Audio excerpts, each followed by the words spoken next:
Running just 1 mile is a lot for some people. Now imagine running 48 marathons in 48 days. Now months later, DOH crews have finally fixed the sinkhole. Now it is looking like borrowers will have to pay that money back in exchange for the education they've received. With WVU's Boxing for Power program, these boxers aren't champion hopefuls like Muhammad Ali, but are instead trying to knock out their day-to-day problems of dealing with Parkinson's disease. Officials urge you to be safe in the heat, whether if you're playing sports, working out, or even running. Currently, one apartment unit is destroyed because of the fire. Tubing for 12 News, I'm Riley Holsinger. Well, it's been almost 11 years now since Niece was murdered, and now Shove is up for her first parole hearing next week.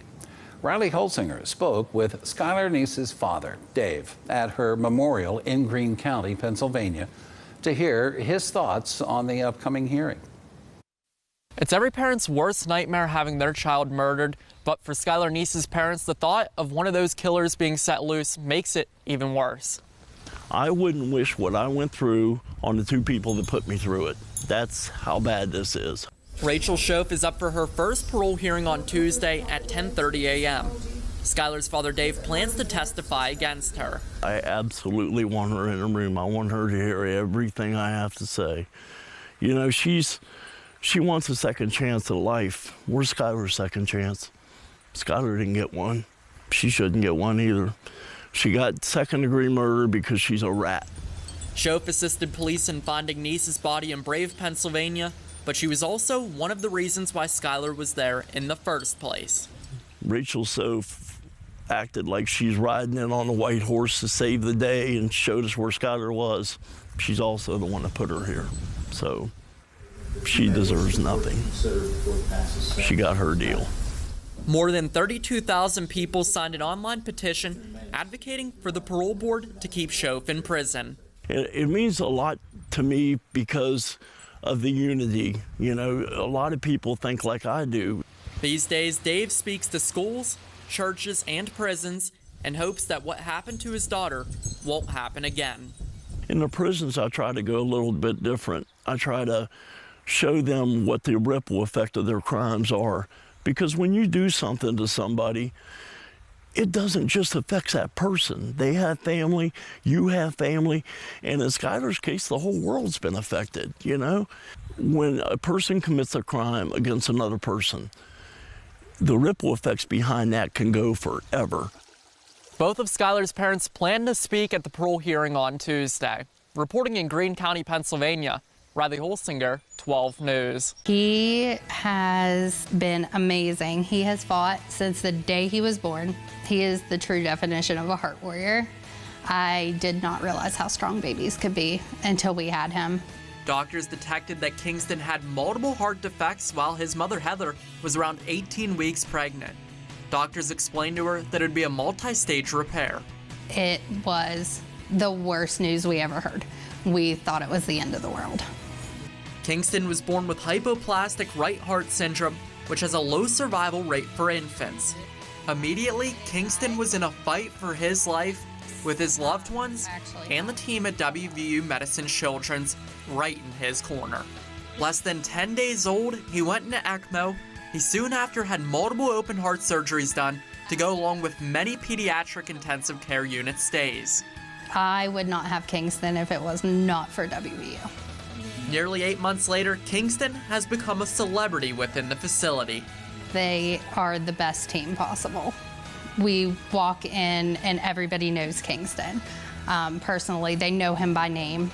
He's not just a number here. He is a person, and everybody cares a lot about Kingston. Love and care that is felt in the air all around the young boy from Davis, West Virginia. He is an amazing success story. And a story that will keep writing itself for time to come.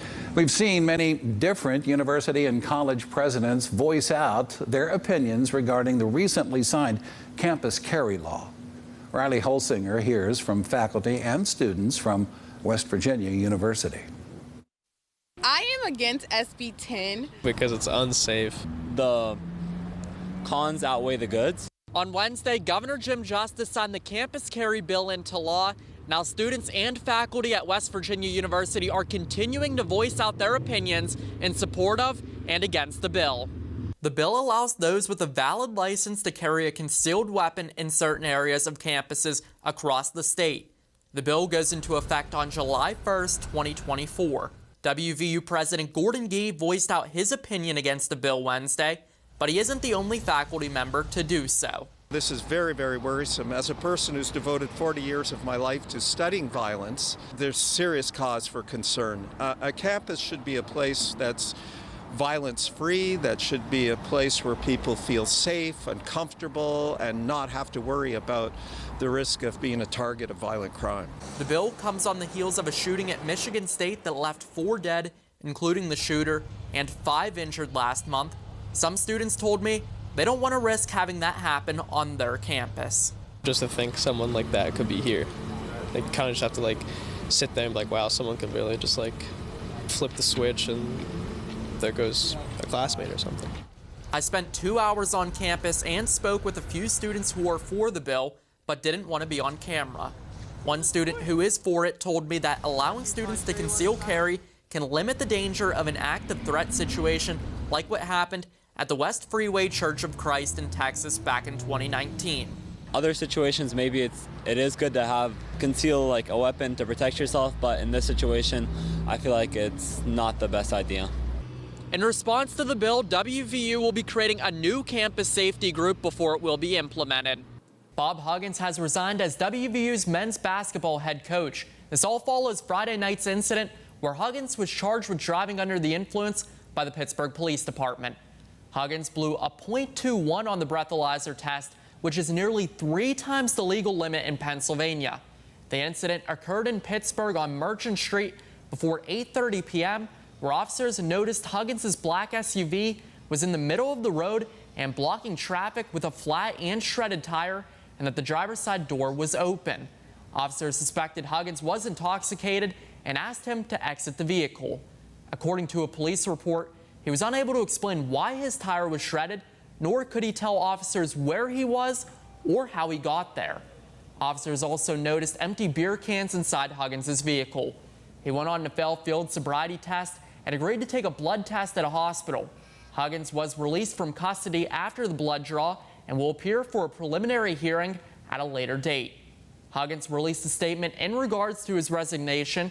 He went on to say, quote, "My recent actions do not represent the values of the university or the leadership expected in this role. While I've always tried to represent our university with honor, I've let all of you and myself down." He also went on to say, "I am solely responsible for my conduct and sincerely apologize to the university community, particularly to the student athletes, coaches, and staff in our program. I must do better." End quote. This isn't the first time that Huggins has found himself in a similar situation. Back in 2004, when he was the head coach at Cincinnati, he pleaded a no contest to driving under the influence. The university then suspended him indefinitely with pay and told Huggins to rehabilitate himself. He later resigned from that position in 2005 after a standoff with the school's administration. A month ago, Huggins used insensitive comments on a Cincinnati radio station, and he was set to be suspended for the first 3 games this upcoming season and face a $1 million reduction in salary with a revision in his contract because of those actions. While Huggins has had a few incidents in the past, he's left behind a storied career as the Mountaineers head coach. Ever since being hired by his alma mater back in 2007, Huggins has led the team to over 300 victories, the 2010 NCAA Final Four, 2010 Big East Championship, and more than 10 postseason appearances. Last summer, his coaching career received one of the greatest honors as he was inducted into the Basketball Hall of Fame.